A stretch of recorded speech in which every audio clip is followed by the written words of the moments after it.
ariifattee na deemiin kiyyootti darmitaa.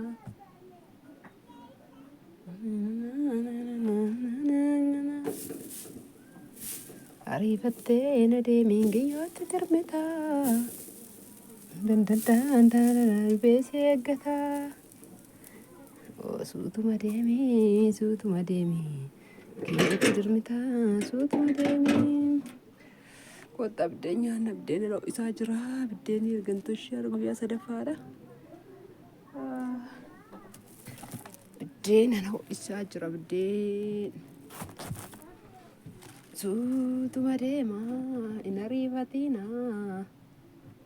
Iddoo Yesuus jedhee siinuma geenya.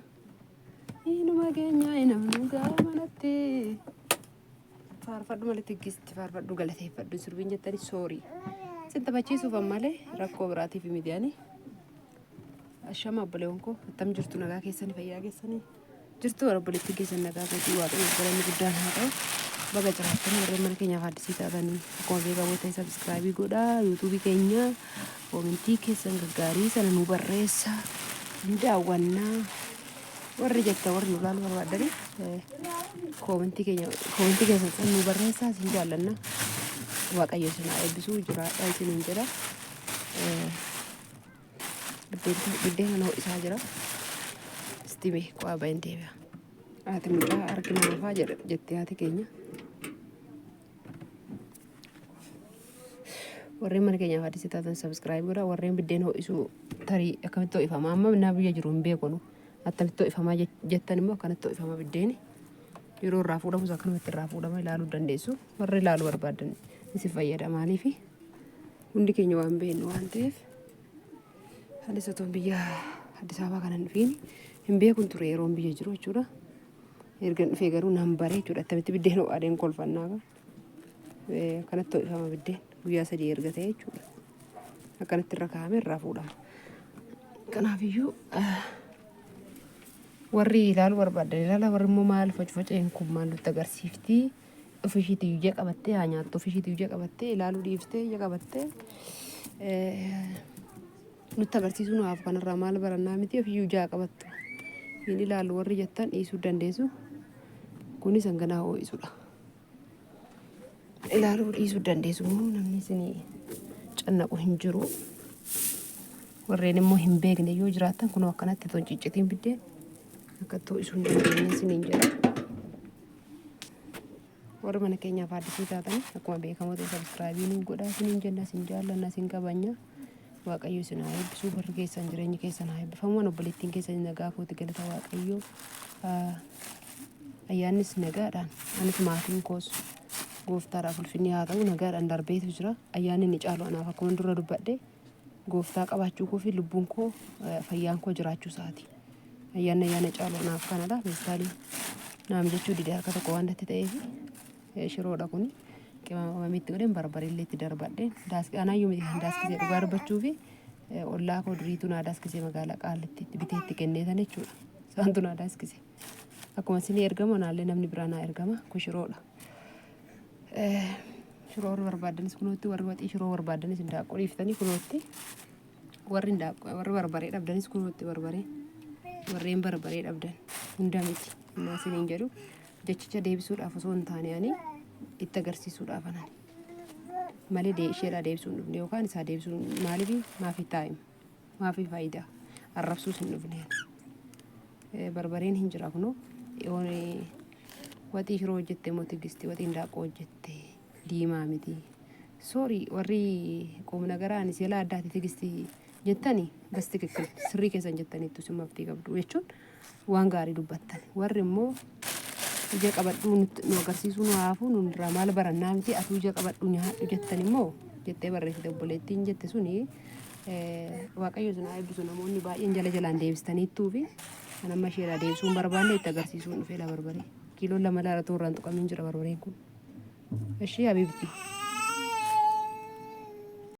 Dhadhaa ilaan kulaaliin eega darraaf illee kun jira dhugaa dubbachuudhaaf maal godha odaadhaanis itti baay'atee barbareenis itti baay'atee akka shunkurtii distii kana guunnee wajjaf itti goonee giiftii shunkurtiin har'a birrii 440 ishee lubbu Ani jecha ati naan jette arrabsoota na arrabsitee namoonni gaggaarii si jala deemanii dhaqi bitiif ka barbaree naa biti siin jetteetti maal si gootee jedhaniyyuu sii deebisaniiru. Ani yeroon sii deebisuu hin qabu. Ilaa lubbuu koo koottila siin qica'u barbaadde la koottila kiiloo tokko irraa fudhadhu tokko nagaa koottila bunu barbaree hin jira. Shiroon kun itti dhugaadha baay'eetu jira. Shiroon kun faa dhugaa gooftaa sin jedha. Yaadattu yeroo majammaraa tureera akkamitti isinitti maalaata daaskisee ture. Yeroo sana kiiloo 4 daaskisee tureera iyyuu inuma ta'a. Waaqayyoo faa galatu waan nyaannu hin dhabne nyaacha dhabee simteen kana nuu qaddu inuma jiraachuudha. Inuma taa'annaan sin hin jedhu duraan fayyadama. Garuu waaqayyo waan barakachiiseef inuma jira. Biddeen akkanatti walitti dachaafamee irraa fuudhama. Maaliif akkan baradhetti yookiis akkan argetti waan nama gargari waan ta'eef warri kaanis immoo ana caala beekuu dandeessu sinin jedhaa sinin jaaladhaa sinin kabajaa.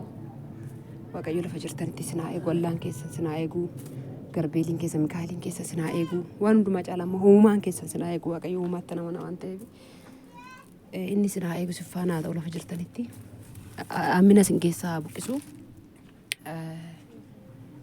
Ani maarkoo ngala biddeen kun habibti dhugaa Kiristoos sinin sobu guyyaa 4 biddeen kun irraan guyyaa 4 ishii waan mammoo wallaalee na arrabsitu miti.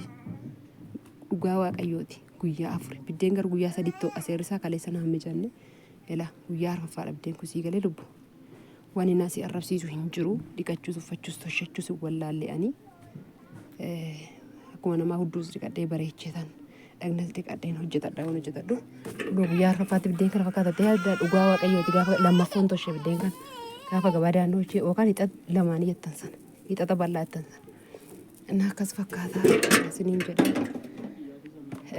dhiisi lubbu nama tokkoon humaan godhu adillee ana bichaan tuqne nama baay'ee tuqxe yoo na arrabsite ana rakkoo hin qabu anaadha daa'imaatii huuqadheen jira sittillee bareedu si dabbaruu hin danda'a malkiin koo uffannaan koo adeemsi koo haasaan koo si dabbaruu danda'a.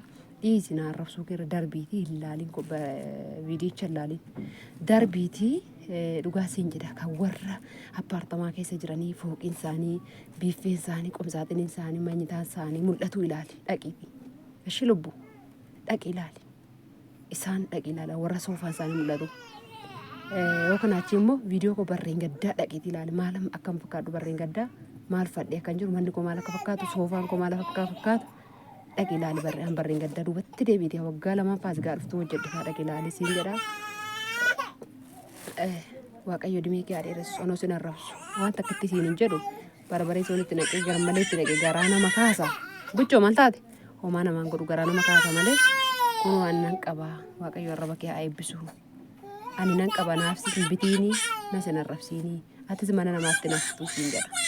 Kanaafuu habiibti atis hin galta mana madaamiiti manni madaamii har'asitti bareedee sitti bal'ate suni mana citaa keessaa deemte kaleessa dhoqqee loonii otoo hortuu dhoqqeen daaqqoo otoo hortuu Kukuree rootaa to'artuu kan olotaa to'artuu deemtee har'a garuu mana madaamii mana yaa manni madaamii si macheesse natti fakkaata kanaaf na arrabsite akkasii siin jedhaa waan wajjin turtanii warri nagaa qabdanii siin jaalladhaa kabajamaa Yesuus na eebbisu warri marsii deebistaniif immoo dhiisa warra jaanja'ee of jaanjessee saatii isaa gubee anaaf koomentii badaa kennu wajjiniini saatii keessan hin gubiinaa siin jaalladhaa hidimeen keessan haa dheeratu warreen yeroo dhiyootti dhufuuf jirtan nagaan koottaa.